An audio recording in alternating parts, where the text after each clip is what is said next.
Namo Tassa Bhagavato Arahato Samma Sambuddhassa Namo Tassa Bhagavato Arahato Samma Sambuddhassa Namo Tassa Bhagavato Arahato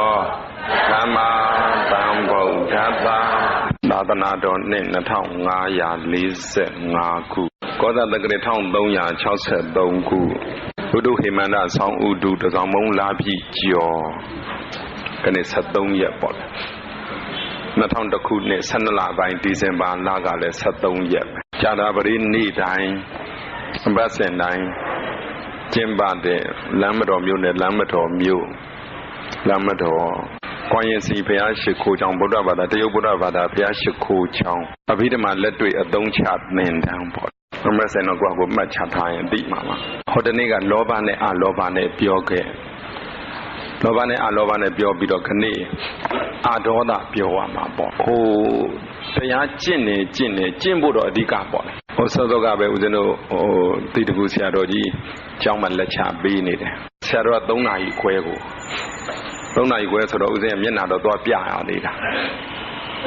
သွားပြပြီးတော့ဟိုစကိုင်းရောက်တော့ကဆရာတော်ကဟဲ့မင်းငါအသင်နဲ့မတက်ဘူးလားဆိုတော့တပည့်တော်တရားအသင်တရားပွဲတွေနဲ့တိုက်နေလို့ပါဗျာလို့အဲ့လိုပြောထားကြတာဒီမှာတော့မျက်နှာသွားပြပြီးတော့နောက်ကအသာခိုးထွက်လာထေရဝါဒသာသနာအကြောင်းပြောနေတာပါဓမ္မ for learning ရဓမ္မ for practicing ရဓမ္မ for penetrating ရအဲ့လိုပေါ့လေပရိယတ္တိဓမ္မပฏิပတ်တိဓမ္မပฏิဝေဒဓမ္မလို့အဲ့လိုသုံးမျိုးရှင်းပြဒီမှာကလည်းပဲ learning အနေနဲ့တော့သင်ဖို့ပရိယတ္တိအနေနဲ့တော့ပြောတာတော့ဟုတ်ပါတယ်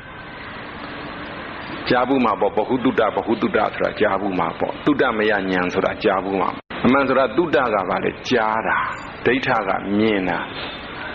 များသောအကြားရှိတယ်လို့မသုံးဘူးမြန်မာပြန်တော့ဘယ်လိုပြန်လဲဆိုတော့များသောအကြားအမြင်ရှိတယ်လို့ပြန်တယ်ဘဟုတုတ္တတုတ္တအနေနဲ့ကဘာပဲအဓိပ္ပာယ်ရှိတာလဲဆိုကြားတာပဲအဓိပ္ပာယ်ရှိတကယ်ကြားတော့တကယ်များသောအကြားအမြင်ဆိုရင်ဘဟုကများတာတုတ္တကအကြားနောက်ကပါလေဒိဋ္ဌထည့်ပြရမှာပေါ့ဘဟုတုတ္တဘဟုဒိဋ္ဌဘဟုတုတ္တဆိုတာပါလေများတဲ့အကြားလည်းရှိရတယ်များတဲ့အမြင်လည်းရှိရတယ်လို့ပါတော့လည်းပဲဘုရားရှင်ကိုယ်တော်မြတ်ကြီးလက်ထက်တော်တုန်းကဟောတဲ့တရားတွေဟာနားနဲ့နားထောင်ပြီးတော့ဘဟုတုတ္တရသွားကြတာများတယ်စာဥစ္စာပြီးနဲ့ဖတ်တာကတော်တော်ရှားတယ်ပေါ့လေတော်တော်ရှားတယ်ပေါ့ပြောဟောလို့ဒီလိုပဲနားနဲ့ပဲကြားသွားကြတာများတယ်ဒါကြောင့်မို့တုတ္တနဲ့ဒိဋ္ဌမှာတုတ္တကိုပဓာနာထားပြီးတော့ပြောတာပါဘဟုတုတ္တကပရိယတ္တိကိုဘဟုတုတ္တလို့ပြောလို့ရှိရင်ပฏิပတ်တိကျင့်တာကြတော့တုတ္တကြားတဲ့အခါမှာလည်းပဲကျင့်ပြီးသားဖြစ်ရတယ်မြင်တဲ့အခါမှာလည်းကျင့်ပြီးသားဖြစ်ရတယ်နားတဲ့အခါမှာလည်းကျင့်ပြီးသားဖြစ်ရတယ်အဲ့လိုကျင့်စေခြင်းလို့ပဲဟိုဒီသင်္นานကိုပြောပြတာပေါ့လေခေါင်းရဲ့ကျေးဇူးတော်ရှင်ရှုံးမင်းဆရာတော်ဘုရားကြီးစီရောက်တော့လဲပြောပြဆရာတော်ကြီးကလည်းနှစ်သက်ဝမ်းမြောက်ပေါ့ဒီလိုသင်္นานမျိုးတွေရှိတာလက်တွေ့သုံးဖို့ဒီပြီးတော့သင်ပေးပါတယ်ဗျာလို့စာမွေးဖြေဖို့တော့သိကောင်းလည်းမထည့်ဘူးလို့တို့စာမွေးဘယ်ကဖြေခဲ့မဖြေနဲ့တော့မဟုတ်ဖြေပေါ်လို့လက်တွေ့အသုံးချဖို့ပဲဒီပြီးတော့ကပြောလို့ရှိပါတယ်ဗျာဆိုတော့ဆရာတော်ကြီးကလည်းသဘောကျနှစ်သက်ဆရာတော်ကြီးကတော့ဘာပြန်ပြောပြီးလဲဆိုတော့အေးမြောင်မြဆရာတော်ကြီးမိန့်တာရှိတယ်တဲ့ကျောင်းကကိုတော်တွေကကွာနေတိုင်းဆက်ပြတိုက်ပြီးတော့ရေချိုးနေကြတာကိုကောင်ကြီးပဲဆက်ပြတိုက်တယ်စိတ်တော့ဆက်ပြမတိုက်ဘူးတဲ့ဦးဇင်းလည်းဆရာတော်ကြီးပြန်လျှောက်လိုက်ချင်တာတပည့်တော်သင်တန်းသူသင်တန်းသားတွေကလည်းကိုကောင်ကြီးတော့ဆက်ပြတိုက်တယ်ဘယ်လိုတော့အခုဒီမှာသင်တန်းသာတက်တယ်ဆိုတာဘာလာလောက်တာစိတ်ကိုဘာလောက်တာလဲဆက်ပြတိုက်တာအမလေးဦးဇင်းတို့ငယ်တုန်းကဆိုရင်လေဒီလိုပါပဲငယ်တုန်းကလူငယ်တဘာဝဟာဆော့ကန်ကစားမနေ့ကပဲပြောမိသေးတယ်ညီကိုချင်းချင်းတန်ခါချင်းချင်းအမလေး6တော့ကြီးပဲ့အနာဖြစ်နေတာတော့ဘောလုံးကကန်တာကွာလို့ဘယ်လောက်ထိကန်လဲဆိုနာလည်းပဲနာမနာလည်းနာအော်ပြန်ကန်တာပဲဘယ်လောက်ထိကန်တော့ဆိုထမင်းမေဟင်းမေတခါလေဆောင်းနေဒီလိုရဲ့မျိုးများအညာစကိုင်းချမ်းလာနေဆိုဘောလုံးကန်ပြီးကြီးမချိုးဘူးအိတ်လိုက်တာပဲတရက်လားဆိုတော့မဟုတ်ဘူး2ရက်လားဆိုတော့လည်းမဟုတ်ဘူးရေးကိုမချိုးဘူးဆက်ပြားကိုမတိုက်ဘူးတပတ်နေမှတစ်ခါပဲ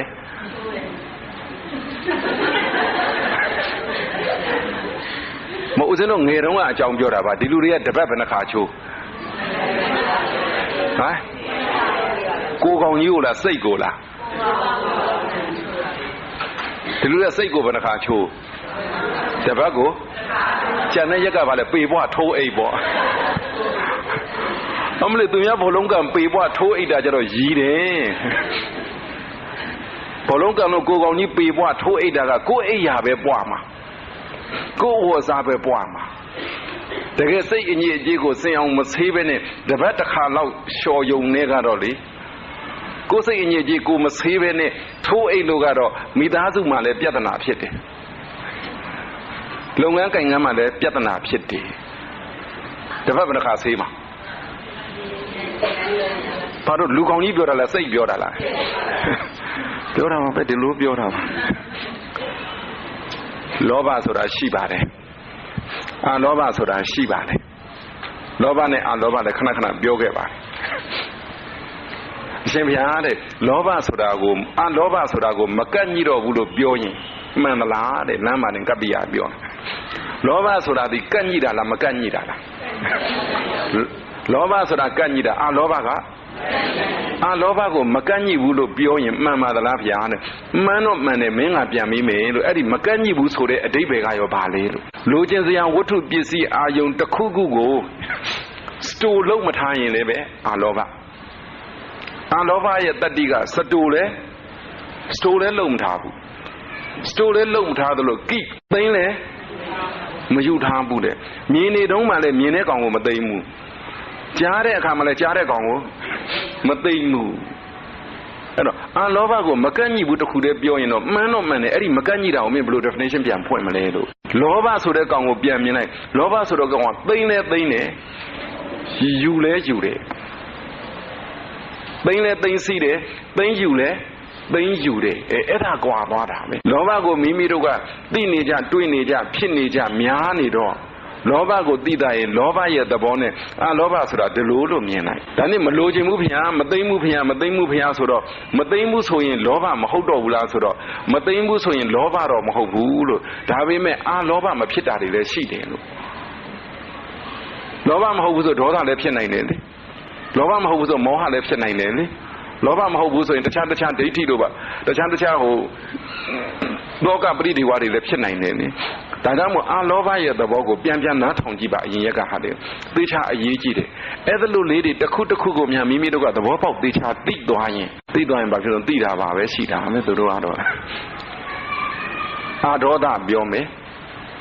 အာဒေါသမပြောခင်ဒေါသပြောမယ်ဒုဋ္ဌတိတိဒေါသောဒုဋ္ဌတိဧတေနာတိဒေါသောတက္ကစိတ်တံဒုဋ္ဌတိဧတေနာတိဒေါသောမိမိစိတ်ကလေးကိုအဲ့ဒီကောင်လေးကဖျက်ဆီးပစ်တာဟိုတနေ့ကပြောခဲ့ပါတယ်ဒေါသဖျက်ဆီးတယ်ဆိုတဲ့နေရာမှာအလူဖျက်ဆီးတာပြောခဲ့တယ်မို့လားအလူလူတာကိုဖျက်ဆီးတဲ့ပုဂ္ဂိုလ်သည်သုံးမျိုးဖျက်ဆီးတယ်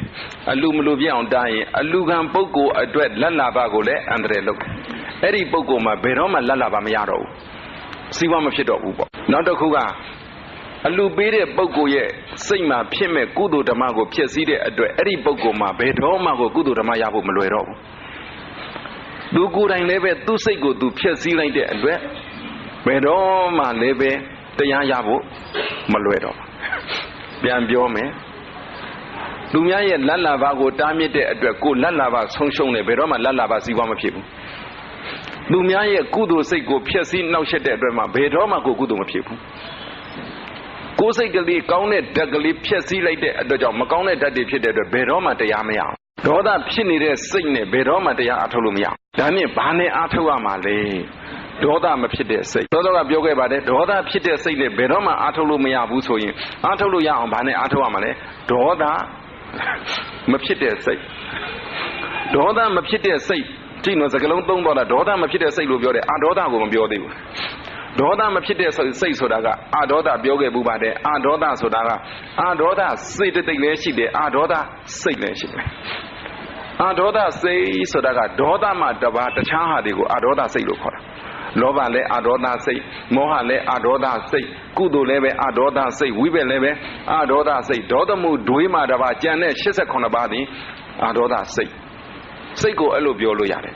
စေတသိက်ကြတော့အဲ့လိုပြောလို့မရစေတသိက်ကြတော့အာဒေါသစေတသိက်ကတတ်တလုံးနဲ့ရှိတယ်တစ်မျိုးတည်းရှိတယ်တစ်ခုပဲရှိတယ် အာဒေါသနဲ့မေတ္တာနဲ့ပြီးတာရှင်းပြမယ်အစကစပြောမယ်နာဒုတ်တိတိအာဒေါသောယောဓမ္မတဘာဝဒီဓမ္မသဘောတရားလေးဟာစိတ်တံစိတ်ကိုနာဒုတ်တိမဖြစ်စည်းတတ်ဘူးဣတိတတမထို့သို့စိတ်ကိုမဖြစ်စည်းတတ်တဲ့သဘောရှိတဲ့တတိကြောင့်သောဓမ္မတဘာဝအဲ့ဒီဓမ္မတဘာဝလေးကိုအဲ့ဒီသဘောတရားလေးကိုအာဒေါသလို့ခေါ်တယ်တဲ့ကိုယ်စိတ်ကိုမဖြစ်စည်းတာအာဒေါသဒီစိတ်တိတ်ကလေးပါလာရင်ကိုယ်စိတ်ကိုမဖြစ်စည်းတော့တာဟိုမေတ္တာကိုပြောခြင်းလို့ဒီကစတဲနေတာပါကိုယ်စိတ်ကလေးကိုမဖြစ်စည်းတော့တာဒီပါလေအာဒေါသစိတ်ကိုမိတွေ့စိတ်ကိုချဲ50နှစ်တွေ့စေတသိက်တွေကစိတ်ကိုမိပြီးတော့စိတ်ကိုချဲလေတယ်ဒေါသစေတသိက်ကစိတ်ကိုဖျက်ဆီးတယ်အာဒေါသစေတသိက်ကစိတ်ကိုမဖျက်ဆီးဘူးမိတော့မိတယ်ချဲတော့ချဲလေတယ်စံတိတ်ကတ္တလက္ခဏောတဲ့မကြမ်းတမ်းသည်အဖြစ်ဟူသောလက္ခဏာရှိတယ်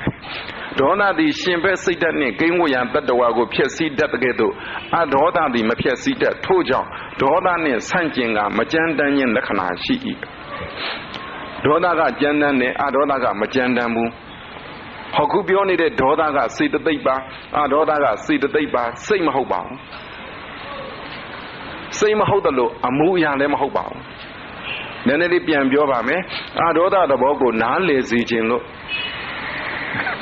အာဒေါသရဲ့လက္ခဏာကမဖြစ်စည်းတတ်ဘူးမကြမ်းတမ်းဘူးအာဒေါသရဲ့လက္ခဏာကမကြမ်းတတ်ဘူးဆိုပြီးတော့မကြမ်းတမ်းတာကို၃မျိုးပြောပါမယ်ဓမ္မသဘာဝမကြမ်းတမ်းတာရဲ့စိတ်မကြမ်းတမ်းတာရဲ့အမှုအရာမကြမ်းတမ်းတာရဲ့ဘယ်နှမျိုးလဲဒါလေးပြန်ပြောပါမကြမ်းတမ်းတာနဲ့ပတ်သက်ပြီးတော့စိတ်မကြမ်းတမ်းတာရဲ့အစပြန်ဓမ္မသဘာဝမကြမ်းတမ်းတာရဲ့စိတ်မကြမ်းတမ်းတာရဲ့အမှုအရာမကြမ်းတမ်းတာလူတွေသိတာကဓမ္မသဘာဝမကြမ်းတမ်းတာသိတာလားစိတ်မကြမ်းတမ်းတာသိတာလားအမှုအရာမကြမ်းတမ်းတာသိတာလားဒါမကြမ်းတမ်းတာနည်းနည်းရွဲ့ခေါ်လိုက်အောင်မယ်အိုသူတော်ကောင်းတို့လို့ကြိုပြောထားတာနှုတ်မသူတို့မြောက်တော့ဖြစ်မှာဆိုလို့ဒါနဲ့အမူအရာကြမ်းတမ်းနေဆိုတာဘယ်ဟာကိုပြောတာလဲဇောက်ဖတ်တော့ပေါက်သွားတာကိုခေါ်တာလားဇောက်ခြေပြားထောက်သွားတာကိုခေါ်တာလားစဉ်းစားပါဟိုတနေ့ကမရှိမဖြစ်စင်ကြယ်ခြင်းနဲ့မှမေးတယ်အရှင်ဘုရားတဲ့လူကြီးကလှုပ်လူကြီးကငြိမ်ကိုမူကြီးကယာကြီးကလှုပ်ကိုမူယာကြီးကငြိမ်အကုသိုလ်ဖြစ်တဲ့စိတ်ကဖြစ်မှာပဲကုသိုလ်စိတ်တွေဖြစ်ဖြစ်မှာပဲလို့ပြောခဲ့တယ်ဒါကိုတပိုင်းစီမြင်လိုက်ပါစိတ်ကအကုသိုလ်ဖြစ်တာကတတ်ကိုအမူအရာကအကုသိုလ်ကိုအမူအရာဆိုတာအကုသိုလ်မဖြစ်ဘူးကိုအမူအရာလှုပ်အကုသိုလ်ပါလို့ပြောရင်အဲ့ဒါတော်တော်ယူတာအကုသိုလ်စိတ်လို့ပဲရှိတယ်အကုသိုလ်အမူအရာလို့မရှိဘူးကုသိုလ်စိတ်လို့ပဲရှိတယ်ကုသိုလ်အမူအရာလို့မရှိဘူးလူတွေထင်းနေကြတာကခေတ်စားလာတာကငြိမ်နေရင်ပါလေကုသိုလ်လားအကုသိုလ်လားအဲ့နေတော့ကုသိုလ်ရမှာပဲအဲ့လိုဆိုသဘောပေါက်လားဒါမြင့်ကျမ်းတမ်းနဲ့ဆိုတာကိုပြောရင်ဓမ္မတဘာဝကျမ်းတမ်းတာသိရမှာလားစိတ်ကျမ်းတမ်းတာသိရမှာလားအမူအရာကျမ်းတမ်းတာသိရမှာလား၃မျိုးလုံးသိရမှာဟုတ်ပါတယ်၃မျိုးလုံးသိရမှာပါအဲ့ဒီ၃မျိုးလုံးသိရမှာဆိုတော့ဘယ်ဟာကပိုသိတာလဲအမူအရာကအမူအရာကိုဂရုစိုက်တဲ့သူကအမူအရာသိတာတယ်စိတ်ကိုဂရုစိုက်တဲ့သူကစိတ်သိတာတယ်ဓမ္မသဘာဝကိုဂရုစိုက်တဲ့သူကဓမ္မသဘာဝသိတာတယ်ဂရုစိုက်တဲ့ဆိုတာသတိဉာဏ်ရှိတယ်လို့တရားတစ်ပုဒ်မှာဟောဘူးပါကိုယ်အမူအရာကိုကိုယ်ဂရုစိုက်လို့သတိဉာဏ်ရှိရင်ကိုယ်စိတ်ကိုကိုယ်ဂရုစိုက်လို့သတိဉာဏ်ရှိရင်ကိုယ်ဓမ္မသဘာဝဖြစ်နေတဲ့သဘောလေးတွေကိုဂရုစိုက်လို့သတိဉာဏ်ရှိရင်ကိုကကြမ်းတမ်းသလားမကြမ်းတမ်းဘူးလားစိတ်ကကြမ်းတမ်းသလားအမူအရာကကြမ်းတမ်းသလားဓမ္မသဘာဝကကြမ်းတမ်းသလားဆိုတာသိဖို့လွယ်တယ်ဒါပေမဲ့ခက်တာကစံတိတ်ကကြမ်းတမ်းတဲ့သဘောဆိုတာဘာလဲဆိုတဲ့ဒီအဓိပ္ပာယ်ဖွင့်ဆိုချက်ကတော်တော်လိုသွားပြီလူကြီးပြောစကားနားထောင်တာနဲ့နားမထောင်တာနဲ့ဘယ်ဟာကြမ်းတမ်းတာ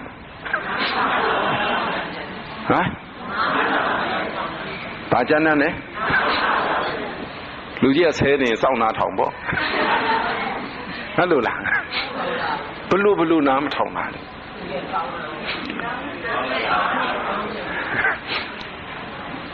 မငန်းတော့ဒီတရားတွေကအမှန်ပြောရရင်အယူအိမ်မက်မက်တယ်လို့ပြောပြရမှာအားအိမ်မက်မက်တယ်လို့ပြောပြရမှာဆိုတော့ဆိုပါစို့ဆိုတော့ तू အိမ်မက်မက်တယ်လို့တော့ gain ပြန်ပြောလို့မရဘူးလားရတယ်နေပါလေဆိုမဘာသွားပြောမှာ gain နေတယ်ဘာမှတရားကကိုသိတယ်လို့သူများသိဖို့ဆိုတော့တော်တော်ခင်းနေတဲ့အလုပ်ဟုတ်လားနေတဲ့သူပါလေနေတဲ့သူအိမ်မက်ထဲကအတိုင်းသူများပြန်ပြောဖို့ကမှလွယ်ချင်းလွယ်အောင်မယ်ဓမ္မကိုသဘောပေါက်တယ်လို့သူများသဘောပေါက်အောင်ပြောရဖို့ကဟုတ်တယ်မလားဒါနိကအားတဲ့သူကပြောမရဘူးထားလိုက်ပါမှဟိုကပြောနဲ့ပဲသွားမှာကိုကဲအယူအိမ်မက်တယ်လို့ပေါ့အယူတယောက်တကောင်ကသူ့အိမ်မက်တယ်ဆိုပါစို့အကောင်အိမ်မက်လားအယူအိမ်မက်လားကဲအဲ့ဒီအယူအိမ်မက်တဲ့အယူဟာလူတယောက်ကိုသူပြောချင်တယ်လို့အိမ်မက်ထဲကအိမ်မက်ကိုတော့ပြောတာပဲအိမ်မက်ထဲကအတိုင်းပြောမှလားသူပြောချင်လို့ပြောမှလားသူပြောချင်တယ်လို့ပြောမှတကယ်တရားသဘောပေါက်ဖို့ကတကယ်မက်တဲ့သိတဲ့အတိုင်းပြန်ပြောဖို့ကိုမလွယ်လို့အိမ်မက်တယ်လို့လည်းရှိတယ်တခါတလေကျတော့ကိုယ့်ကိုအိမ်မက်တာဟုတ်တယ်ဟေးဆိုပြီးတော့အယူအိမ်မက်တယ်လို့ပြောချင်တယ်လို့ရှောက်ပြောတဲ့လူတွေလည်းရှိတယ်တရားဆိုသိဖို့မလွယ်ဘူးတို့ကအခုဖြစ်နေတာကအယူလို့လားလို့လားတို့အယူလို့တော့မဖြစ်ဘူးနော်တို့ပြောချင်တိုင်းရှောက်မပြောဘူးနော်ဖြစ်ချင်းဖြစ်ပါလေငါအားရလားတော့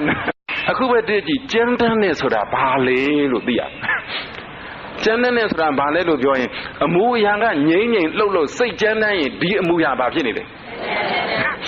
ဘောမလုံးနဲ့နော်တကယ်သဘောပေါက်အောင်ပြောပေးနေတာနော်လူတွေထင်နေတာကဝုန်းတိုင်းချင်းရင်ကျမ်းတမ်းနဲ့ထင်တာငြိမ့်နေရင်နူးညံ့နေထင်တာအမေဘာပြောအဖေဘာပြောဘသူဟုတ်ကဲ့ခင်ဗျစိတ်ထဲရတော့လေပြောချင်တာပြောပေါ့ကိုလို့ချင်တာလုံးမှာပေါ့ဒါနဲ့အမူအရာကျမ်းတမ်းနေဆိုတာအမူအရာလှုပ်တာငြိမ်တာဝုန်းတိုင်းကျဲတာငြိမ်မလှုပ်တာအဲ့ဒါတွေကိုကြည့်ပြီးတော့သတ်မှတ်ရမလားဘယ်ပေါ်မူတည်တာလဲဆိုတော့အောင်မကြည့်ကြတာခုမှစိတ်ဆိုအတင်းអော်ကြတာသဘောပေါက်လားမှတ်ထားပါသူတော်ကောင်းတို့ဒါသေချာခေါ်တာမရွယ်ဘူးမိမိစိတ်မှာကြမ်းတမ်းနေသည်ရှိတော်တဲ့အဲ့ဒီစိတ်ကြမ်းတမ်းတဲ့အတွက်ကြောင့်မို့ကာယကံတွေလည်းကြမ်းတမ်းကုန်တယ်ဝစီကံတွေလည်းကြမ်းတမ်းကုန်တယ်မနောကံတွေလည်းကြမ်းတမ်းကုန်တယ်တဲ့စိတ်တွေဗျာပါနေကာယကမ္မံပိဗျာပါဏံဟောတိစိတ်တွေဗျာပါနေဝစီကမ္မံပိဗျာပါဏံဟောတိစိတ်တွေဗျာပါနေမနောကမ္မံပိဗျာပါဏံဟောတိကာယကံကျမ်းတယ်ဝစီကံကျမ်းတယ်မနောကံကျမ်းတယ်ကိုယ်အမူအရာတွေကျမ်းတယ်မကျမ်းဘူးဆိုတာဒီဘသူပေါ်မူတည်တာလေစိတ်ပေါ်မူတည်ပါနဲ့ပိလိန်နာဝဆအရှင်မြတ်ကြီးဘာလို့အရှင်မြတ်လို့ပြောတာလားဆိုတော့ယဟန္တာဖြစ်လို့ငကိုအိဋ္ဌိဘအဘိညာဉ်တွေလည်းအကုန်ရတယ်ကျွမ်းကျင်တယ်ပေါ့လေသူကဟဲ့ဝဒလလူလိုပြောရင်တော့ပါဠိလိုပြောလို့ဝဒလပေါ့မြန်မာလိုပြောတာဟဲ့ငရုတ်နဲ့ခေါ်တာငရုတ်ဆိုတာငရုတ်သီးပြောတာမဟုတ်ဟဲ့သူရုပ်ပြောတာသူရုပ်မှာပြောတာဟဲ့ငရုတ်ဆိုတော့ဘယ်သူမှမချင်ဘူးဆဲတာပေါ့ယဟန္တာဆဲတာဝါသနာကနှုတ်သုံးတာဒါကျိုးနေတာကိုဒါကျိုးတာတို့လည်းပဲဒီမှာပါလေအကောင်နဲ့ထက်ပြောတာလေဟိုဆရာမတကောင်ဟိုဆရာတကောင်အမှန်ဆရာမဆိုလေးစားဆိုတော့လေဟိုဆရာကြီးအဲ့ဒါလည်းမကြိုက်သေးပါဘူးအဲ့တော့တို့လည်းနှုတ်ကျိုးသလိုမျိုးဟိုဝါသနာပေါ့လေမပယ်ဘူးဆိုတာအဲ့ဒီယဟန္တာအရှင်မြတ်ကြီးကဘာပြောလဲဟဲ့ဝဒလလို့ခေါ်လေးရှိတယ်ဒီနေ့အဲ့လိုပဲသူဆရာတော်ကြီးကဒီလိုသွားနေဟိုမှကလေးမလေးတယောက်ကပွဲသွားမလို့အလူပွဲသွားမလို့ငိုးယိုနေတာဘာလို့လဲဆိုတော့သူ့ခေါင်းမှာပန်ဖို့ရအတွက်ဟိုစိန်စတိုးတို့ဟိုဗာလေခေါင်းမှာပန်တဲ့စိန်ပန်းကိုင်တို့ရွှေပန်းကိုင်တို့မရှိလို့ငိုးနေတော့အဲ့ဆရာတော်ကြီးကလည်းဖြတ်သွားရင်ဟဲ့ဘာလို့ငိုးနေတာတော့ဒီကောင်မလေးသူ့အမေကအမလေးဆရာတော်တပည့်ပါပြောမရဘူးဗျာတပည့်တော်ဆင်းရဲတာနဲ့သူသိရသားနဲ့ဆရာတော်လည်းသိသားပဲဗျာဒီမဲ့လေသူ့ခေါင်းမှာပန်စရာရွှေပန်းကိုင်မပါလို့တဲ့အဲ့ဒါငိုးနေတာတဲ့ဗျာအလုသွားဖို့ဒီတိုင်းသွားလဲပြီးတာပဲဟဲ့နင်တို့မိဖို့တွေကကြွခွေမရှိဘူးလားကြွခွေရှိတာဗောအိမ်တိုင်းဟဲ့ယူခဲ့သန်းဆိုတော့ဟိုကောက်ရိုးတွေနဲ့ကြက်ထားတဲ့ကြွခွေယူခဲ့ပြီးတော့ကဲရောဟေးဆိုသူ့လက်ထက်ရောက်တာနဲ့ပါပြရွှေပန်းကိုင်ကြီးအခွေလိုက်ကြီးဖြစ်အသားလေးခေါင်းမော့တင်ပြီးတော့အမလေးဆံညက်ကလေးနဲ့ထိုးအဲ့လိုသွားရောအဲ့လောက်ထိတကိုးကြီးတာအဲ့လောက်ထိဖန်ဆင်းလို့ရတာနော်အဲ့ဒါကတော့သူဖန်ဆင်းလို့ရနော်ခုခေတ်ဆိုရင်ဒါတွေကနာမည်ကြီးမှာမဟုတ်ဘူးချင်းနံပါတ်ပေးမှရမှာအဲ့လိုပဲဆရာတော်ရက်တနေ့သွားရင်းနဲ့ရွာရိုးလျှောက်ရင်းနဲ့ဟိုတခါတယောက်ကလဲတွေမောင်းလာလဲမောင်းလာတာပေါ့လေတခါကလဲမောင်းလာတော့သူကဘာတွေထည့်လဲပိတ်ချင်းသေးတွေထည့်လာတာပေါ့ပိတ်ချင်းသေးလဲရိုင်မကြီးနဲ့ထည့်ပြီးတော့လာတာ嘿，我的啦，还搞都有，还没把你领到那种挂包，现在也人你别说，我猜的包你包你啊，猜起的领到那都不要来的，我猜到别在马路，猜起的领到那都不要来的，叫了，没不要来，但撇包瓜，我公路猜起的撇够能改，我公路猜起的撇够哪的？အဲ့ဒါနဲ့အိမ်ပြန်ရောက်ဟိုကပိတ်ချင်းသီးတွေကိုအမလေးကိုတောင်နဲ့ထည့်တော့မယ်အမလေးဟိုအစာအုပ်နဲ့ထည့်တော့မယ်အိတ်သွတ်တော့မယ်လဲလို့ဟာကြည့်လိုက်တော့စိတ်ကြီးတွေဖြစ်နေဟာဘလို့ဖြစ်တာပါလဲဆိုတော့ပြန်တတိယဆရာတော်ကြီးသွားပြီဆရာတော်ပြန်တော့ဟာဆရာတော်တပည့်တော်တင်လာတာစိတ်ကြီးတွေမဟုတ်ဘူးဖေပိတ်ချင်းသီးတွေဖေဒီကမင်းပြောတဲ့အတိုင်းဖြစ်ပေါ့ဟိုမှာအကုန်လုံးပိတ်ချင်းသီးပြန်ပြအဲ့ဒီဆရာတော်ကြီးဆဲတာဟာကျမ်းနန်းတာဟုတ်မဟုတ်ဟာဒါမျိုးဆဲမှာပေါ့ဟိုကယဟန္တာအရှင်မြတ်တွေဝါဒနာအလျောက်ဆဲတာမျိုးကိုကိုကအတုလိုက်ပြီးအကျစ်ပါလို့ဆဲတာမျိုးတော့မလုံးနဲ့ဒါကြောင့်မို့ကိုအမူအရာကျမ်းတမ်းတယ်နှုတ်အမူအရာကျမ်းတမ်းတယ်ဆိုတာဘာပေါ်မူတည်တာလဲစိတ်ပေါ်မူတည်တာကိုအမူအရာနူးညံ့တယ်စိတ်အမူအရာနူးညံ့တယ်ဆိုရင်ကိုအမူအရာနူးညံ့တယ်နှုတ်အမူအရာနူးညံ့တယ်ဆိုတာလေစိတ်ပေါ်မူတည်တာစိတ်အမူအရာနူးညံ့တယ်ဆိုတာလေပဲဟိုတနေ့ကဓနုပြုကိုဦးဇင်းတို့သွားတယ်ဦးဇင်းတို့နောင်တော်ကြီးဖြစ်တဲ့ဘုန်းကြီးကတိတ်ထားလဲပါတယ်အရင်တော့ဓမ္မတုဒ္ဒတော်မှာတိုက်ကိုဘုန်းကြီးပေါ့လေအခုတော့မူတုံရောက်တယ်နောက်ပေါ့စိတ်ဒီဆရာတော်ကြီးလည်းပါတယ်ဟိုဦးဇင်းကဆရာတော်ကြီးတွေပါတယ်ဆိုတော့ဟိုလူအမြင်ကတော့ပြောတော့ပြောခိုင်းတဲ့ဓနုပြုကဒကမတွေကဟိုဆရာလုတ်တတ်တဲ့ဒကမငယ်ငယ်တွေကပေါ့လေသူတို့ဟာသူတို့အကုသိုလ်ဆရာဘုန်းကြီးကလည်းပြာရားကိုခတ်နေတာပဲလေတခေါင်းတော့ပြန်ပြောလိုက်တယ်နင်တို့လူကြီးတွေနဲ့မသွားဘူးလို့နင်တို့ဒီစကားပြောတာလို့လူကြီးတွေနဲ့သွားပြရင်လည်းကိုလူကြီးတွေကိုမလေးစားဘူးလို့ဒီစကားပြောတာလို့လူကြီးတွေကိုလေးစားတယ်လူကြီးတွေနဲ့သွားတယ်ဆိုရင်ပြက်ကလေးဆိုကိုကနိုးနေရတယ်ပြက်ကလေးဆိုကိုကရှေ့ရသွားရတယ်နော်ဓနုပြုကလည်းကိုကအားလုံးတိထားကျွမ်းထားအနေမြေတွေအကုန်သိတော့ကိုကပဲဥဆောင်ရတော့အမြဲတမ်းဘာဖြစ်နေရတယ်လုံနေရတာကိုအဲ့ဒါသူတို့ကပြာရခတ်တယ်တဲ့သူတို့ကပြာရခတ်တယ်လို့မြင်တာဒီကြည့်ကိုယ်စိတ်ကိုသူတို့မမြင်ဘူးအပေါ်ယံဘာမသိညာမသိနဲ့အမှန်ကတော့အဘိဓမ္မာသင်တန်းမတက်ရသေးလို့နေမှာအေးပေါ့မတက်ရသေးလို့ဆိုးတဲ့သူရဲ့တက်ပြီးမှဆိုးတဲ့သူရဲ့ဘယ်သူဆိုးပြန်ရှင်းပြလိုက်ပါတယ်ဒါမြင့်မှတ်ထားမှာကျမ်းမ်းနဲ့ကိုယ်အမူအရာနှုတ်အမူအရာကျမ်းမ်းနဲ့အမူအရာကျမ်းမ်းနဲ့ဆိုတာဘာပေါ်မူတည်တာလဲစိတ်ပေါ်မူတည်တာဟုတ်လားဒါမြင့်ကိုကမြင်လို့အချိုးမကျဘူးဟဲ့လို့ပြောရအောင်ကလေးတွေတစ်ပင်မြောက်တက်ပြေးဆော်တယ်ကလေးတွေဝရန်တာပေါ်မှာခွနေတယ်ကလေးတွေဟိုကြိုဒီကြိုကြောနေတယ်အဲ့ဒါကျမ်းမ်းတာလားနူးညံ့တာလားသူ့စိတ်ကိုမမြင်ဘူးဟုတ်လားသူ့စိတ်ကိုမမြင်ဘူးတကယ်လို့များကိုကဒီကုံလေးကမြောက်ရှုံးတယ်ဆိုရင်သူကျမ်းမ်းတာလားကိုကျမ်းမ်းတာလားဟုတ်ကဲ့လားပြောတော့သူများကျမ်းမ်းတာကိုမကြိုက်ဘူးဆိုတဲ့ကိုယ်စိတ်ကဘာဖြစ်သွားတာလဲသဘောပေါက်လားဟိုပေါ့ဦးဇင်းတို့ကတော့ပြောတော့ဟိုပေါ်လွင်အောင်ပြောတာပါပေါ်လွင်အောင်ပြောတာတချို့ကျတော့ခတ်ဆောင်းလေးသွားတဲ့လူတွေရှိတယ်လေအဲ့လိုကျတော့အမလီအမူအရာကကျမ်းမ်းတာအမှန်ကဆင်မရင်သာလေးသွားရကျသွားဘူးလို့လားဆင်မရင်သာပြောတယ်မှသူဟဲဟဲလို့လုံနေဆင်မရင်သာလေးသွားရတယ်ဟိုမှာဆောင်းသွားတဲ့လူကြတော့လေအမလီကျမ်းမ်းနေနဲ့ဦးဇင်းကအဲ့လိုပြောတဲ့လူလာလိုက်ခက်ဆန်းဆိုခေါ်ပြတာဦးဇင်းတို့အရက်ထဲမှာသိတဲ့လူတယောက်ရှိကဲသူ့ကြတော့သူ့စိတ်ဓာတ်နူးညံ့လားသူ့စိတ်ဓာတ်ကြမ်းလားသူ့အမူအရာကြမ်းလားနူးလားမင်းကြည်စမ်းกว่าစိတ်တော့ဘေးမြင်နိုင်မှာနော်ဒါနဲ့အမူအရာနဲ့ဆုံးဖြတ်တယ်ဟာကျမ်းမ်းနေတဲ့ကျမ်းမ်းမှာပေါ့ဟိုက6တစ်ဖက်သိမ့်နေတာဟုတ်သူ့ပင်ကိုကဒီတိုင်းသွားတတ်ရင်ဘာဖြစ်မှာလဲဒီတိုင်းပဲသွားမှာပဲဟုတ်တယ်မလားစောစောကဆရာတော်ကြီးယဟန္တာဖြစ်ပြီးတော့လည်းဘာဖြစ်တာဆဲသေးတာဆဲတဲ့ဆိုတာကသူ့စကလုံးကဟိုလိုဆဲလို့တဲ့စိတ်ဓာတ်ကြမ်းကြောင်းမဟုတ်ပါဘူးတဲ့သူ့နှုတ်အကျင့်ပါနေလို့အဲ့လိုပဲတချို့ကအမူအရာကိုကခဏပြောဘူးပါတယ်ဦးဇင်းတို့တောမှဆိုရင်ဒီဘက်ကអော်လိုက်ရင်လေအမလေးရွှေတကုံလောက်ကတော့အသာပဲကြားရတယ်ဟိုရွာထိပ်ကអော်လိုက်ရင်ဟိုထိပ်ကဘာဖြစ်လဲကြားတယ်အမလေးမျိုးတွေလို့အိမ်သားသွားတကားခောက်ပြောရုံထုံးတာမရှိဘူးဒါကြောင့်မို့တစ်ခါတလေဒီအခါမိုက်ပြက်လည်းပြောလို့ရတယ်အဲ့တော့တောသူတောသားတွေကိုကြမ်းတမ်းတယ်လို့ပြောရအောင်စိတ်ကြတော့မျိုးသူမျိုးသားတွေကိုနူးညံ့တယ်လို့ပြောရအောင်စိတ်ကြတော့တကယ်တမ်းအမူအရာတွေကြမ်းတမ်းတယ်ကာယကံဝစီကံတွေကြမ်းတမ်းတယ်ဆိုတာဘယ်ပေါ်မူတည်တာလဲစိတ်ပေါ်မူတည်တာဒါနားလည်အောင်ပြောနေတာနော်သူများကိုအပြစ်မမြင်ဖို့ဒါပေမဲ့တခုတော့ရှိတယ်သောတော့ကဆရာသမားတွေသွားတော့ကိုကပြာရခတ်တဲ့အမူအရာမျိုးပြာရခတ်တာတော့မဟုတ်ဘူးပေါ့လေသူဘေးလူကပြာရခတ်တဲ့ထင်ရလောက်အောင်အမူအရာမျိုးကိုဘာလို့ရှိနေရမှာပဲကိုကတော်တော်လက်ပေါ့ တကယ်လို့ကိုကတရားဟောတရားပြသွားတယ်ကိုတပါးတည်းဆိုတော့လေလူလာရင်လည်းပဲကိုကပါလေပုံမှန်လှုပ်ရှားရှိတာလှုပ်တယ်ဘသူအကြောင်းပြုပြီးမှကိုကရှေ့ကဥဆောင်မှုမလိုဘူးလေအဲ့တော့အမိုးရပေါ်မူတည်ပြီးတော့ကျမ်းနဲ့နူးညံ့နဲ့ခွဲဖို့ထက်ဘာပေါ်ကြည့်ရမှာလဲစိတ်ပေါ်စိတ်ကျမ်းသားရင်ကာယကံဝစီကံမနောကံအမိုးရတွေကျမ်းတမ်းတယ်ဒါမြင်စိတ်ကျမ်းနဲ့စိတ်ကျမ်းနဲ့ဆိုတာကသူ့စိတ်လဲသူ့စိတ်ကိုယ်စိတ်လဲကိုယ်စိတ်စိတ်ကလေးဟာအာယုံကိုသိတာပါပဲတဲ့ဒါမြင်စိတ်ကကျမ်းနဲ့ဆိုတာစိတ်ကျမ်းနဲ့လို့ကျမ်းနဲ့လားဓမ္မကြောင့်ကျမ်းနဲ့လား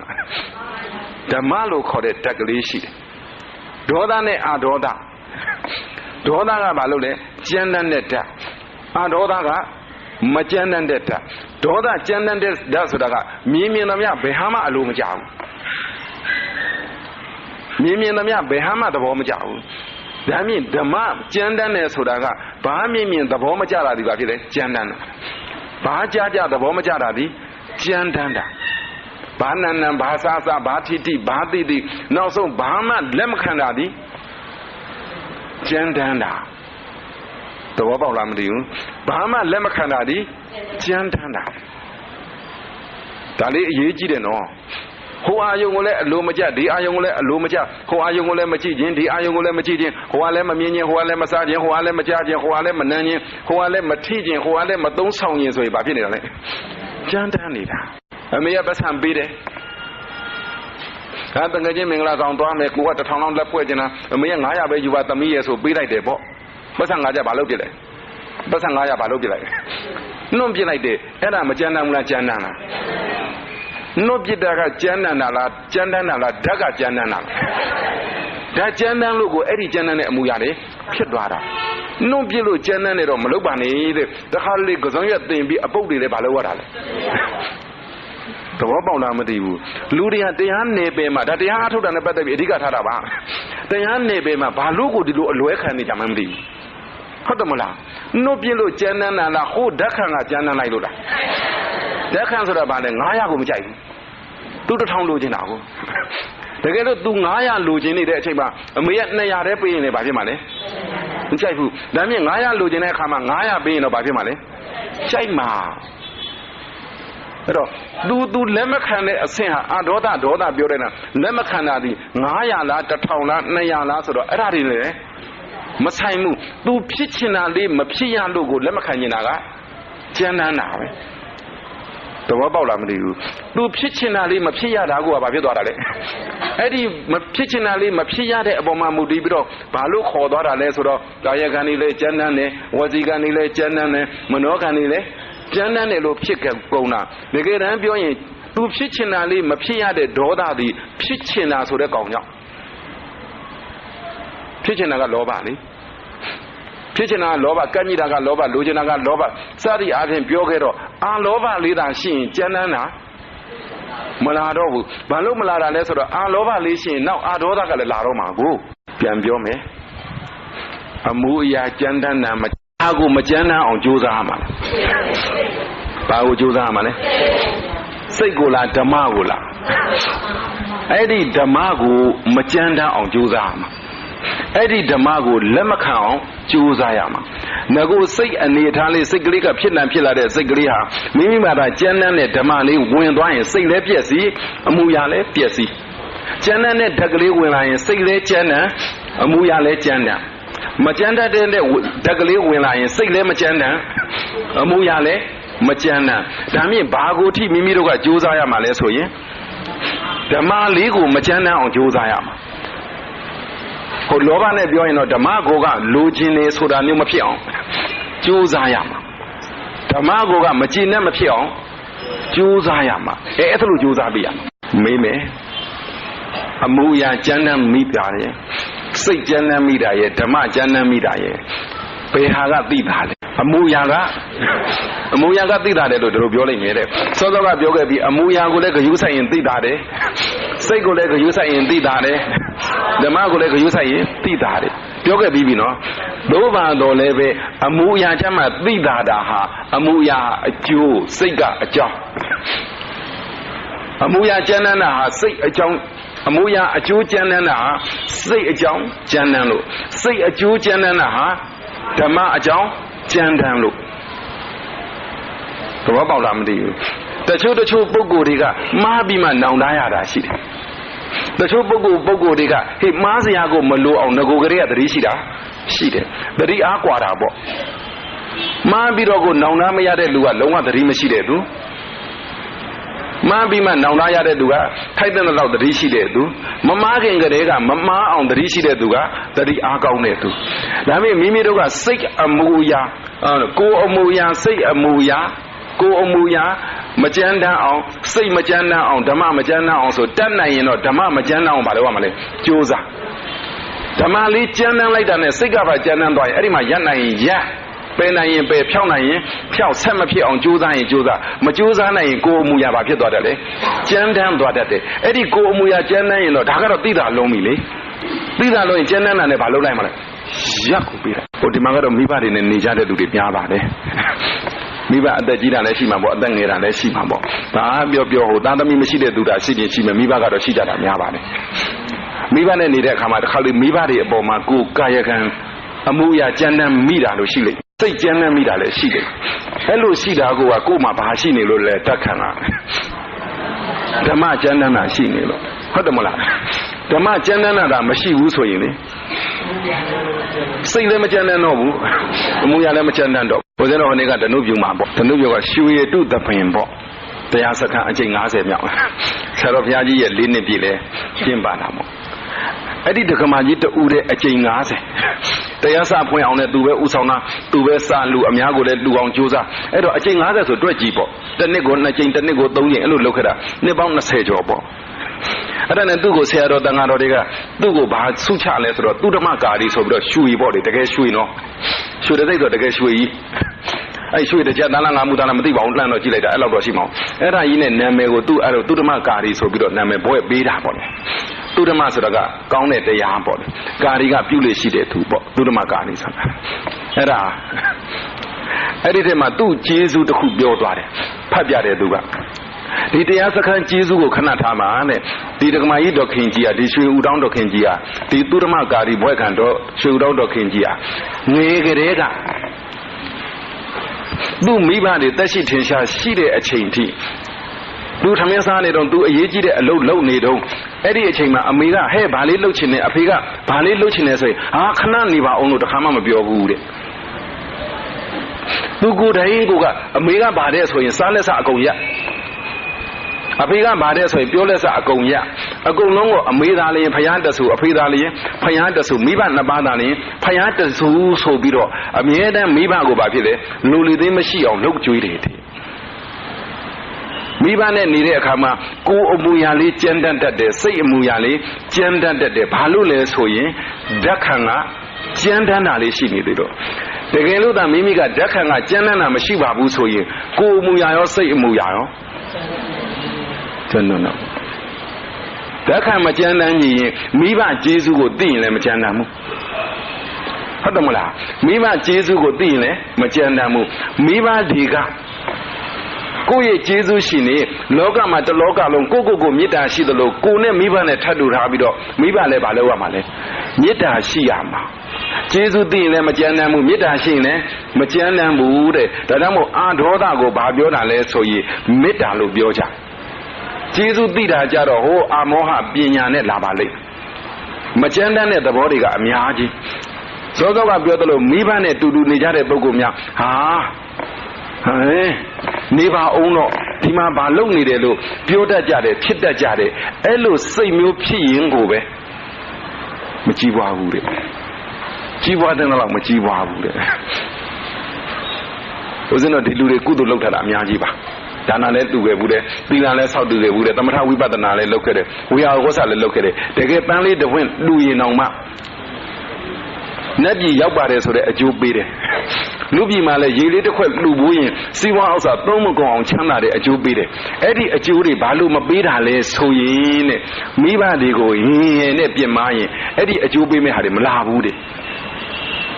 မိဘတွေကိုဟင်းနဲ့ပြင်မရင်အဲ့ဒီအကျိုးပေးမဲ့ဟာတွေမလာဘူးတဲ့တချို့ကပြောသေးတယ်အရှင်ဘုရားကလည်းတပည့်တော်တို့အဖေကိုမသိလို့တပည့်တော်တို့အမေကိုမသိလို့ဘလောက်ဆိုးတယ်လဲလို့လာမပြောနဲ့လို့သူ့ပိုင်းကသူ့ပိုင်းကိုယ်ပိုင်းကကိုယ်ပိုင်း တကယ်ကိုအကျိုးပေးဖို့ရာအတွက်တားနေတာကအဖေအမေဆိုးလို့လားကိုဆိုးလို့လားဘလောက်ထိဆိုတာလဲဒီလောက်ကျေးဇူးကြီးတဲ့အဖေဒီလောက်ကျေးဇူးကြီးတဲ့အမေဒီလောက်မေတ္တာထားစရာမိဘကိုတော့မေတ္တာတုံးနေကြတာလေတပုံကြီးအဲ့တော့ပန်းလေးတစ်ပွင့်ရေလေးတစ်ခွက်ဆောင်းလေးတစ်နက်မကပါဘူးအများကြီးကိုလှူထားရတာနဲ့ကိုဘာလို့ခုထိမကြီးပွားတာလဲကိုဖြစ်ချင်လို့ဘာလို့မကြီးပွားနိုင်လဲဆိုခင်မွန်းကြီး10ပါးကိုစော်ကားလို့တနည်းပြောပါဆိုဒါဟောပြောမှုပါတယ်အရင်တစ်ပတ်ဟိုအရင်တော့ခင်မွန်းကြီး10ပါးနဲ့ပတ်တယ်မိဘပေါ်မှာဟေငနဲ့ဟေကနေမွေးတဲ့ဓာတ်ဆိုးလေးရှိနေလို့တဲ့မိဘဘောကိုတော့ဓာတ်ဆိုးလေးမွေးပါတယ်ကျန်းတဲ့ဓာတ်ဆိုးလေးမွေးပါတယ်ဆိုတော့တငယ်ချင်းတွေပေါ်တော့ပြောမနေနဲ့တော့လှုပ်ဖို့ကြိုင်မဲ့တွေပေါ်ဆိုတော့ပြောမနေနဲ့တော့တဲ့ဟုတ်တယ်မလားအဲ့တော့မိမိတို့ဓာတ်ဆိုးလေးမွေးထားတာဒီကိုယ့်အတွက်ဘာကျေးဇူးရှိမလဲရမယ့်လက်လာဘတွေအကုန်ပြက်ဖြစ်လာမဲ့စီးပွားတွေအကုန်ပြက်ရမယ့်ကြော်သောတဲ့ဂုံတွေလက်လာဘတွေယာဓုတွေအကုန်ပြက်မိတ်ဆွေတငယ်ချင်းအပေါင်းအသင်းကောင်းတွေလည်းအကုန်ပြက်ဓာတ်ဆိုးဟုတ်တယ်မလားအဲ့ဒီဓာတ်ဆိုးလေးရှိနေသမျှအဲ့ဒီဓာတ်ဆိုးလေးကကျန်းတန်းတာဘလို့ကျန်းတန်းတာလဲဘေးလူကကိုယ်လက်လာဘဖြစ်မရဘူးအဲ့ဒီကောင်ကဖြစ်နိုင်တယ်ဘေးလူကကိုယ်ယာဓုမတက်အောင်လုပ်မရဘူးအဲ့ဒီကောင်ကလုပ်နိုင်တယ်ဟုတ်လားတချို့ရှိတဲ့သူများတွေကအမလီဖိနှိပ်ယာဓုမတက်အောင်ဘလောက်လှုပ်လို့သူဟာသူဘာဖြစ်တာလဲတက်သွားတာတွေတပုံကြီးပဲအဲ့တော့ဒီကံကိုမပြောတော့ဘူးပေါ့လေဒီဓာတ်ကလေးကိုပဲပြောတာအဲ့ဒီဓာတ်ဆိုးလေးကိုရှိရင်ကိုလည်းပြက်တယ်အများလည်းပြက်တယ်ရမယ်လက်လာဘစီဝါဥစ္စာအကုန်လုံးပြက်စီးတယ်တဲ့အဲ့ဒီဓာတ်မျိုးဟာကျန်းတန်းသလားမကျန်းတန်းဘူးလားဆိုရင်ကျန်းတန်းတယ်ဘာလို့ကျန်းတန်းလဲအကုန်ဖြစ်တာဘလောက်ထိများဖြစ်တုံးဆိုတော့နိဗ္ဗာန်မမြင်အောင်လဲသူဖြစ်တာပဲမဉ္ဇဉ်ဖုန်ဉ္ဇဉ်မရအောင်လဲသူဖြစ်တာပဲစီဝါဥစ္စာပြက်အောင်လဲသူဖြစ်တာပဲအဲ့လိုဆိုတော့အဲ့လိုကျန်းတန်းတဲ့ဓာတ်ကလေးကိုမွေးတဲ့မမွေးတဲ့ဟုတ်ကဲ့လားဒီပြင်လူပေါ်မှာကျင့်မအောင်အမေပေါ်တော့မကျင့်နဲ့အဖေပေါ်တော့မကျင့်နဲ့အမေအဖေပေါ်ကိုမကျင့်ရကနေကျင့်သွားအမေပေါ်အဖေပေါ်ကိုအဲ့လိုပြစ်မှားတဲ့ကျန်းတဲ့စိတ်မျိုးမမွေးဘူးဟဲ့လို့ကျင့်သွားရင်တကယ်တမ်းကျတော့ဓာတ်သဘာဝတွေကကိုကသာအမေကိုမပြစ်မှားဘူးဟဲ့အဖေကိုမပြစ်မှားဘူးဟဲ့လို့ပြောပြီးကွက်ပြီးကျင့်မိမဲ့မပြစ်မှားတတ်တဲ့ဓာတ်ကကြတော့အမေလည်းမပြစ်မှားတော့ဘူးအဖေလည်းမပြစ်မှားတော့ဘူးတငယ်ချင်းတွေပေါ်လည်းမပြစ်မှားတော့ဘူးဘယ်သူပေါ်မှမပြစ်မှားတော့ဘူးသဘောပေါက်လားမသိဘူးအဲ့တော့တခြားတွေခဏထားအဲ့ဒါလေးတော့ကျင့်အဲ့ဒါလေးမကျင့်ရင်ကိုယ်ပဲခံရတယ်ကိုယ်ပဲခံရတယ်တကယ်ဓာတ်ခံလေးကောင်းနေမျက်နှာလေးကဘယ်လိုလေးနေမှာလဲကြီးနေမှာပြုံးနေမှာဒါကြောင့်မို့မျက်နှာအမူအရာကိုယ်အမူအရာခြေထောက်အမူအရာလက်အမူအရာအဲ့ဒီအမူအရာတွေဟာသူများမြင်နိုင်တယ်ကိုယ်ကသာဓာတ်ခံလေးမကျန်းတဲ့ဓာတ်ခံလေးရှိရင်ကိုယ်မျက်နှာလေးကလည်းဘာဖြစ်လဲမကျန်းတော့ဘူးရုပ်ဆိုးတာမဆိုးတာနဲ့မဆိုင်ဘူးတော့တချို့အတိတ်ကမကောင်းလို့ရုပ်ဆိုးတယ်ဆိုပါဆိုအဲ့ဒီရုပ်ဆိုးခဲ့ပေမဲ့သူ့ဟာသူပါလေဒီကဓာတ်ခံလေးကောင်းနေပါဖြစ်တယ်ကြီးနေတွေးတဲ့လူတွေကချစ်ကြတာအမလီတချို့ကြတော့အမလီမျက်နှာကတော့သူများပြောသလိုရုပ်လှတယ်ပေါ့လေဒါပေမဲ့သူနာကိုဘယ်သူမှမကတ်ချင်ဘူးကြည်ရတာကိုအမလီ16ခေါက်လောက်ချိုးထားတယ်7ခေါက်ကနည်းသေးတာအဲ့ဓာတ်ခံလေးအဲ့ဒီဓာတ်ခံလေးကိုအာဒေါသလို့ခေါ်ပါတယ်ကဲဒီလူတွေအာဒေါသရှိလားမရှိဘူးလားဟမ်ရှိတာကသူရှိခြင်းလို့ရှိတာလားကိုကသဘောကျလို့ရှိတာလားတော်မိုက်တယ်ဟာနေကိုသဘောကျတဲ့ကွယ်ကြိုက်ကြည့်သမ်းမအောင်ကိုင်းအမှန်ကနော်တောင်းမှန်မှနဲ့ဉာဏ်ရှိတယ်ဆိုတာတဖြည်းဖြည်းဉာဏ်ရှိလာရင်လူလေကြရတယ်ဟုတ်တယ်မဟုတ်လားလက်လက်ပါမရဘူးငတ်မဲ့ဟာမျိုးဒီကောင်မျိုးငတ်ပေါက်ကြီးထွင်မဲ့ဒီအာဒေါသဒီဒေါသဘာလုပ်မလဲဟုတ်တယ်မဟုတ်လားငတ်မဲ့ဟာဘာလုပ်မလဲကိုဆင်းရအောင်လုပ်မဲ့ဟာဘာလုပ်မလဲအဲ့ဒီဒေါသတွေကိုပယ်တာကိုဘာလို့ခေါ်တာလဲအာဒေါသနဲ့ပယ်တယ်လို့ခေါ်တယ်အာဒေါသဝင်လာတာနဲ့ဒေါသပျောက်တာပဲအာဒေါသနဲ့ဝင်လာတာနဲ့ဒေါသပျောက်တာပဲနာဒုဒ္ဒတိတိအာဒေါသောစန္တိကတ္တလက္ခဏောအာဂတဝိနယရတောသမ္မဘာဝပဋ္ဌာနကောတဲ့နာဒုဒ္ဒတိမဖြစ်စည်းတတ်သည်အဖြစ်ကြောင့်အာဒေါသောအာဒေါသမြည်၏စန္တိကတ္တလက္ခဏောမကြမ်းတမ်းသည်အဖြစ်ဟုသောလက္ခဏာရှိ၏ဒေါသသည်ရှင်ဘက်စိတ်ဓာတ်နှင့်ကင်းကိုရာတတ္တဝါကိုဖြစ်စည်းတတ်တဲ့ကဲ့သို့အာဒေါသသည်မဖြစ်စည်းတတ် ဘာမှဖြစ်စီတတ်တာလဲရှင်ပဲစိတ်ကိုလည်းမဖြစ်စီဘူးအဲ့ဒီစိတ်ကိန်းဝတ်အန္တောဒကိန်းဝတ်တဲ့တတ္တဝါကိုလည်းမဖြစ်စီဘူးထို့ကြောင့်ဒေါသနဲ့ဆန့်ကျင်ကမကြမ်းတမ်းခြင်းလက္ခဏာရှိ၏တဲ့အာဃာတဝိနည်းရတောဉာဏ်ညိုးဖွဲ့မှုဒေါသစုကိုတခုမကြံပင်လည်ခြင်းကိစ္စရှိ၏တဲ့ဒါဆရာတော်ကြီးကအာဃာတကိုဉာဏ်ညိုးဖွဲ့တယ်လို့သုံးပါတယ်လူတွေလည်းပြောနေကြပါတယ်အာဃာတဝိနည်းရတောဝိနည်းကပယ်ဖြောက်တာအာဃာတကဉာဏ်ညိုးဖွဲ့တာဟောဒီအာဒေါသလေးသာရှိရင်မကြမ်းတမ်းတဲ့ဓာတ်လေးသာရှိရင်ဘယ်သူမှဉာဏ်ညိုးဖွဲ့စရာဆိုတာမရှိတော့ဘူးတဲ့အကုန်လုံးမှမေတ္တာရှိနေပြီပေါ့အကုန်လုံးမှမေတ္တာရှိနေပြီပေါ့အာဃာတအာဟနတိတိအာဃာတောပါပဲရှေးရှုပြီးတော့ကိုဒါကိုပဲဂယုစိုက်ပြီးတော့ကိုဒါကိုပဲအာယုံပြုတ်ပြီးတော့ကိုဘာလို့လဲဖြက်စီးနေတော့တာအာဃာတဆိုတာမစင်းစားလိုက်နဲ့စဉ်းစားလိုက်ရင်သူ့ပဲပေါ်တယ်အာဃာတဆိုတာကမစင်းစားလိုက်နဲ့စဉ်းစားလိုက်ရင်ဒီကောင်မှပဲပေါ်တယ်အဲ့ဒီကောင်မကိုပဲအာယုံပြုတ်ပြီးတော့ဖြက်စီးလိုနေတာကိုဖြက်စီးခြင်းနေတာကိုဘာလို့ခေါ်တာလဲအာဃာတရခြင်းတာလိုခြင်းတာကလောဘဖြက်စီးခြင်းတာပျက်စီးစေခြင်းတာပျက်စီးမှုကိုရခြင်းတာကဒေါသအဲ့ဒီဒေါသအဲ့ဒီအာဃာတကိုဘာလို့ပြစ်နိုင်တယ်လဲဆိုရင်ဖျောက်ပြစ်နိုင်တယ်လေဘယ်သူကဖျောက်ပြစ်နိုင်တာလဲအာဒေါသကဖျောက်ပြစ်နိုင်ဒီနေရာမှာဒေါသမဟုတ်တိုင်းအာဒေါသမဟုတ်ဘူးတဲ့ဒေါသအဝိနည်းနဲ့ကြည်သောအဖြစ်အာရဲ့အဓိပ္ပာယ်ကဝိနည်းပယ်ဖြောက်တာဒေါသကိုပယ်ဖြောက်နိုင်မှအာဒေါသကိုပယ်ဖြောက်နိုင်မှအာဒေါသအဲ့ဒီသဘောပေါက်လို့ရှိရင်လောဘကိုပယ်ဖြောက်နိုင်မှလေအာလောဘဒေါသကိုပယ်ဖြောက်နိုင်မှလေအာဒေါသမောဟကိုပယ်ဖြောက်နိုင်မှလေအာမောဟလို့သဘောပေါက်ပါစမ်းကျင်ဘက်လို့ပြောတာတဲ့စာရင်ဒီကဝိနည်းတရာပါဠိသုံးတဲ့အတိုင်းသုံးရင်ပယ်ဖြောက်နိုင်ရတဲ့သူရှိဟိုကမရှိတော့ဘူးပေါ့သူရှိရင်ဟိုကမရှိတော့ဘူးဒါမြင့်သူဘာအလုပ်လုပ်လဲဆိုတော့ဒေါသကိုပဲသူဘာဖြစ်နေလဲပယ်ဖြောက်ပြစ်တယ်မကြမ်းတမ်းမှုဆိုတာကြမ်းတမ်းတာဘာဖြစ်သွားလဲပျောက်သွားခေါင်းနဲ့တော့ပေါ်လာတယ်သူတို့နားလည်းမဟုတ်နေတော့သိတော့မပြောလို့နေဘူးအဲ့ဒီဥပမာကြီးကနောက်ပိုင်းကျမှတကယ်အားထုတ်တဲ့ဟိုမဉ္ဇဉ်ဖုန်ဉဏ်တို့ဥရိယပယဉဏ်တို့ကျမှအဲ့ဒါသိချပြောပြပါအာဃာတဝိနည်းရတောဉာဏ်ညိုးဖွဲ့မှုဒေါသစုကိုတခုမကြံပယ်လံခြင်းကိစ္စရှိ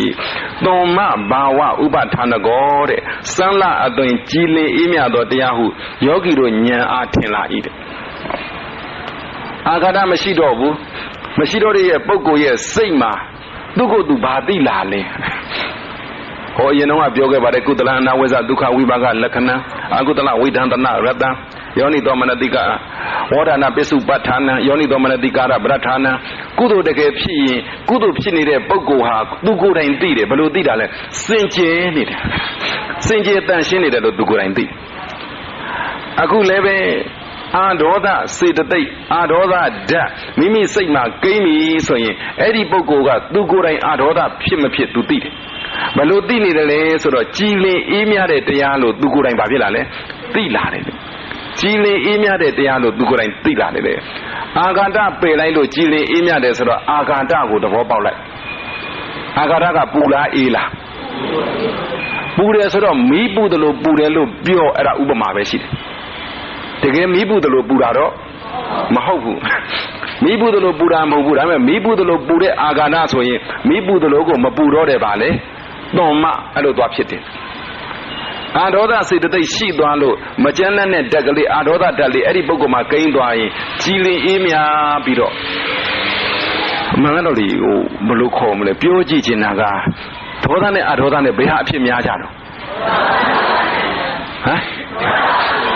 ဒေါသနဲ့အာဒေါသနဲ့ကဘယ်သူကအလိုလိုပေါ်တာလဲ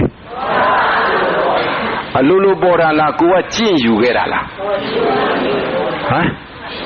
ဒေါသကအလိုလိုပေါ်တာလားကိုကကျင့်ယူခဲ့တာလားဟမ်ဟုတ်ကလားကဲပြောဒေါသကအလိုလိုပေါ်တာလားကိုကကျင့်တာလားဒီလိုပြောလိုက်ကြတော့အကျင့်ပါလို့အလိုလိုပေါ်တာပေါ့ဟုတ်လားဘုမမနဲ့ကောင်ပြောတဲ့ထောက်ခံတယ်ဘယ်ဆိုးလကထောက်ခံတယ်လို့ရှိတာ အကျင့်ပါလို့ကိုဘာဖြစ်တာလဲအလိုလိုပေါ်တာလူတွေကအလိုလိုပေါ်တယ်ထင်ပေမဲ့ဘာဖြစ်တာလဲအကျင့်ပါလာတာလေအိုသူတော်ကောင်းတို့အလဲဒေါသကိုလည်းပဲအကျင့်ပါအောင်လုပ်လိုက်ကြစမ်းမှာဒီလိုပြောချင်တာဒေါသကိုလည်းအကျင့်ပါအောင်လုပ်လိုက်စမ်းမှာအကျင့်ပါအောင်လုပ်ရင်းနဲ့ဘာဖြစ်လာလဲအလိုလိုပေါ်လာမှာအလိုလိုဖြစ်လာမှာတရားအထုတ်တယ်ဆိုတာတခြားမဟုတ်ဘူးမကျင့်မင်းနဲ့တော့တရားမရဘူးနော်မိမိတို့ဒေါသအလိုလိုပေါ်အောင်လဲဘာဖြစ်လဲအကျင့်ပါခဲ့ရတယ်ဒေါသအလိုလိုပေါ်အောင်လဲအကျင့်ပါခဲ့ရတယ်ဒေါသအကျင့်ပါရင်ဒေါသအလိုလိုပေါ်တယ်ဒေါသအကျင့်ပါရင်ဒေါသအလိုလိုပေါ်တယ်ဘောမလုံးနဲ့စောစောကအကျင့်ပါတယ်လို့အကျင့်နဲ့ပါကိုတွဲပြောတာဒီတစ်ခါကျတော့အကျင့်နဲ့ပါနဲ့ခွဲလိုက်ပြီးတော့အကျင့်နဲ့ဒေါသနဲ့တွဲတာဒေါသအကျင့်ပါလာရင်ဒေါသအလိုလိုပေါ်တယ်ဒေါသအကျင့်ပါလာရင်ဒေါသအလိုလိုပေါ်တယ်အကျင့်ပါတယ်ဆိုတာအကျင့်ကျင့်လာရင်ပြောတာအကျင့်ကိုအသုံးချလာရင်ပြောတာအကျင့်ကိုရှေ့တန်းတင်ရင်ပြောတာဒေါသအကျင့်ပါလာရင်ဒေါသအကျင့်အသုံးချလာရင်ဒေါသအကျင့်ကိုရှေ့တန်းတင်လာရင်အဲ့ဒါဘာဖြစ်လဲဒေါသအလိုလိုပေါ်တယ်ဒေါသအကျင့်ပါလာရင်ဒေါသအကျင့်ပိချာလောက်လာရင်ဒေါသအကျင့်အလိုလိုပါဖြစ်တယ်ပေါ်လာတယ်တဲ့ဒါကြောင့်မို့တရားကျင့်နေဆိုတော့ဟိုလိုဒီလိုမထင်နဲ့ဘာတွေ့ဘာလေးအသုံးချမှာဒေါသလေးအသုံးချဒေါသလေးကိုကျင့်ဒေါသကိုသာရှေ့တန်းတင်အဲ့ဒါဆိုဘာဖြစ်လဲဒေါသတွေပေါ်လာတယ်သွန်မဘာဝပစ္စုပ္ပတ္ထနောတဲ့တကယ်အဲ့ဒီအချိန်မှာဘာဖြစ်လဲအေးချမ်းလာတယ်အေးချမ်းလာတယ်ဘုဇင်းတို့ဒီနားထောင်တဲ့သူတွေကိုပြောမယ်ပြောမယ်ဆိုတာကဟိုလိုတောင်ပြောချင်တာပါဘုဇင်းတို့တရားလေးဟောချင်တယ်မရှိတော့တော်တော်စိတ်ပြက်လာလူတွေကမကြည့်ညဘူးကွယ်ဘုရားတို့ပြောရပါလေဒီတခြားတရားတွေကိုခဏတာခွေပေါင်း3-400ရှိတယ်300လောက်ရှိလာပြီပေါ့လေအဲ့ဒီတရားခွေတွေကိုခဏထားဟောဒီအဘိဓမ္မာတင်ကို60လောက်ရှိပြီနဲ့တော့50ကျော်60လောက်ဒီနေ့တစ်မျိုးတော့ကျင့်เสียမပါဘူးလားကျင့်သလားကျင့်ဘူးတကယ်ကျင့်တဲ့သူကြတော့ဘယ်နေ့ကဘာဘယ်နေ့ကဘာဘယ်နေ့ကဘာလို့မှတ်ထားသလိုမျိုးကိုကကျင့်နေတော့ပြီးနေပြီဟုတ်လားကျင့်တဲ့သူဟောရတာရဲ့မကျင့်တဲ့သူဟောရတာရဲ့ဘယ်သူပင်မပြန်ရတော့တကယ်ကြည့်ကြည့်နော်တကယ်ကြည့်အမလီတကယ်ဒါလူဘာဝါတဲ့နီးပေးတာတကယ်အရသာရှိတယ်ဟုတ်လားဘာဖြစ်ဖြစ်သင်္นานလာတက်တယ်ဆိုရင်အိမ်ရောက်ဘယ်သူနဲ့ဖြစ်ဖြစ်အမလီသင်္นานကပြန်သွားဟုတ်ကဲ့ခမဟုတ်ကဲ့ရှင်ဟာโอเคဆိုလေပါကိုယ်လည်းနာမည်ကောင်းရသေးတယ်သူတို့လည်းမေတ္တာရှိကိုယ်တော်အများကြီးကြွေးပေးအောင်မယ်ဘယ်သူနဲ့မှပြဿနာမရှိတော့ဘူးဟုတ်တယ်မလားနည်းနည်းကျင့်ပေးလိုက်စမ်းမလူလဲကြစမ်းပါမအားတဲ့လူတွေဆိုမုန်းတယ်ကွယ်ရိုးမမုန်းဘူးလေဟိုစဘာထောင်းတဲ့ထဲကိုထည့်ပြီးတော့ထောင်းတော့ရိုးမထောင်းပါဘူးရေလေးတောင်းလက်လောက်ပြီးတော့ထောင်းနေတာဟုတ်တယ်ဟိုကျင့်ညစမ်းပါအမလီတကယ်ကဲနားလေအောင်ပြောမကဲဘုန်းကြီးဝတ်တာနဲ့လူဝတ်နဲ့ဘယ်ဟာတက်တာဟမ်ဘုန်းကြီးဝတ်တာနဲ့လူကဲလူနဲ့ဘုန်းကြီးဘယ်ဟာတက်တာလဲဘာတက်တာလဲโอเคပြောဟမ်ဟောမလေးအတန်း3တန်းဖြစ်နေတာကွယ်အမှန်ကထချမ်းပြီး2ချမ်းခွဲလိုက်ရမှာသူပြောရတဲ့တချို့ကလာမိတဲ့အရှင်ဘုရားဘာလို့ဘုန်းကြီးဝတ်တာလဲဟေ့လူလေကြလို့ဝတ်တာလို့ဟုတ်တော့မလားလူလေကြလို့ဝတ်တာဘေးဘုရုဒုက္ခတော်တဲ့မနေကြပါဘူးပင်မကပင်မရှုပ်ကရှုပ်နေဟုတ်တယ်မလားဘုန်းကြီးဘာလို့ဝတ်နင်တို့လူလေကြလို့လားလို့လားခံပေါ့ဟိုကျင့်ပြီးတော့တေချာကျင့်ပြီးဘာဖြစ်လဲကွယ်ဒီဒေါသဆိုတာလေးကဘာခက်လဲဟုတ်တယ်မလားစောစောကမေတ္တာနဲ့ပြောရင်မေတ္တာဆိုတာကမှရှုပ်ရှက်ခတ်နေအောင်မယ်ဟိုမေတ္တာအပိုင်းကြတော့ပြောပါအောင်မယ်ဟိုမေတ္တာတို့ကရုဏာတို့မုဒိတာတို့ဥပေက္ခတို့ကြတော့ပြောအောင်မယ်လေအရင်ကလည်းပြောခဲ့ကွယ်ဒေါသဆိုတာလူလေကြတဲ့သူတွေမှမွေးတဲ့ဓာတ်လောဘဆိုတာကလူလေကြတဲ့သူတွေမှမွေးတဲ့ဓာတ်လွယ်လွယ်ပြောမယ်သူများလာပေးမယ်မယူဘူးဆိုလေးပေးခြင်းလေးဟုတ်မယ်မ một thằng bố bố mà lúc này đét của tôi bảo hoa cả ấy đã có được không là anh mới hoa ý đó lùi trên này để làm gì anh lùi trên máu bị anh lùi đó phải ra rồi một lùi trên mũi thật để cái của đét của mà lùi trên máu ra đã hết thằng mấy sao to vào là hết to vào đi ồ sao bố lan chỉ nữa đó phải phim hết to vào ngã to thì chỉ lo sốt lép biển nó mà ấy mà lép xoay mà bỏ ồ sao bố lan chỉ nữa đó bề học được không là mà thà bà bố bố mà lúc này để cái ở tự nhiên xí lại ní thắt thành ra là để lù lê cha là để ăn lúc này xem bí là để thì mà lù trên lì giá lì đấy mà lù trên lì giá lì đấy cô gặp tụi nhá của mà mống lì cô chết lì về đấy tụi nhá cả cô của mà mống gì thì cô gặp tụi nhá của mà mống này bỏ ấy đi mà mống là bà đấy à đó đã tụi nhá bỏ mà bà lú mà ở bên mà miền này bỏ cô của ở bên miền nào mà chạy bà bố soi tụi nhá của bà lú mà ở bên mà miền này chiến tríแต่cái hồ bự khô mà này hồ bế tiền đàn yong biang hát đẹp bỏ đi bế tiền đàn cái này anh hay biang này yong biang cái này yong biang hát đẹp cô cái ta bự bỏ mà mống mà bù rồi cô lại bự mà mống nó bù ô tôi cái cái đó là ở đây bảoว่าอาการปากแกလို့တော့ဖယားကိုမုံရတဲ့လူတွေရှိတယ်ပေါ့ဒါမျိုးကတော့တပိုင်းပေါ့လောလောဆယ်သူတို့ကိုလိုတွေ့ကြကြုံရတဲ့နေရာမှာဘယ်သူမှမမုံမှာဘူးအာဒေါသသာမွေးရင်လေကိုကိုလည်းမမုံဘူးအဲ့ဒါကြောင့်မို့အာဒေါသလေးတော့မွေးပါတဲ့အာဒေါသမွေးတဲ့အတွက်သွန်မဘာဝပစ္စုပ္ပထာနာမိမိရဲ့စိတ်မှာမိမိကိုယ်တိုင်ကိုပဲတကယ်ကြည်လင်အေးမြတဲ့ဓာတ်တွေပေါ်နေပါလားလို့ကိုယ်တိုင်ပါဖြစ်လေသိတယ်ကိုယ်တိုင်သိတယ်အာဒေါသဖြစ်ဖို့ကဒေါသဖြစ်ကြောင်း9မျိုးရှိတယ်ဒေါသဖြစ်ကြောင်း10မျိုးရှိတယ်အဲ့ဒီ10မျိုးကိုသာပယ်ရင်အဲ့ဒီ10မျိုးကိုသာဖြစ်ကြောင်းတွေကိုသာလက်မခံရင်အာဒေါသပါဖြစ်တယ်ဖြစ်ပြီအာဒေါသဖြစ်ကြောင်းရလို့ဒီမှာသိကြမပြပါဘူးဒေါသဖြစ်ကြောင်း9မျိုးဒေါသဖြစ်ကြောင်း10မျိုးဟိုအချင်းပြောလိုက်မယ်ပေါ့လေအရင်ကလည်းပြောခဲ့ဘူးပါလေကိုဖြည့်ဆည်းတဲ့သူကိုဒေါသဖြစ်တယ်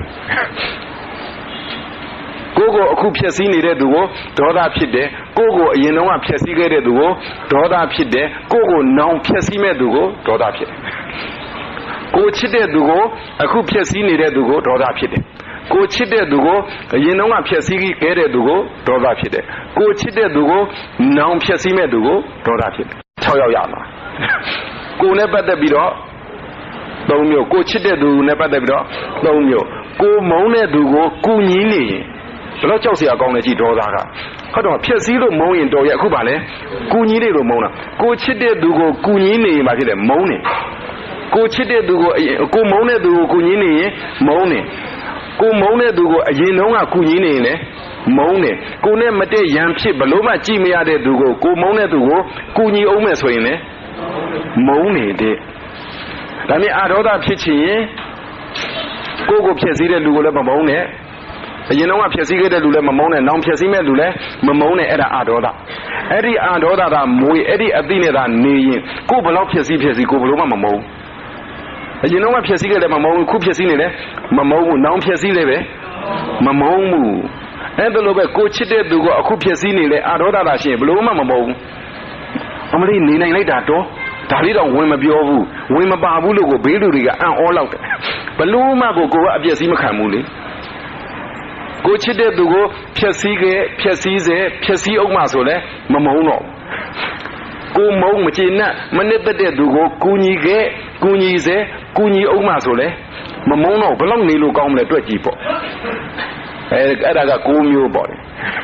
နောက်တစ်မျိုးကတော့အဋ္ဌာဏကောပါလေအဋ္ဌာဏကောပါလို့ခေါ်ပါတယ်စာလို့ကဌာနအကြောင်းအရာအဋ္ဌာဏအကြောင်းအရာမဟုတ်တဲ့နေရာမှာကောပါစိတ်ဆိုးတတ်တာဟာမီးကလည်းပြက်သွားဟာနေကလည်းပူဟာမိုးကလည်းရွာဟာထမင်းကလည်းပြော့ဟာအကုန်လုံးပေါ့လေအဲ့ဘာမှမဟုတ်ဘဲနဲ့ပြောစရာမေရအကြောင်းအရာကိုမရှိဘဲနဲ့ဗာဖြစ်နေတာ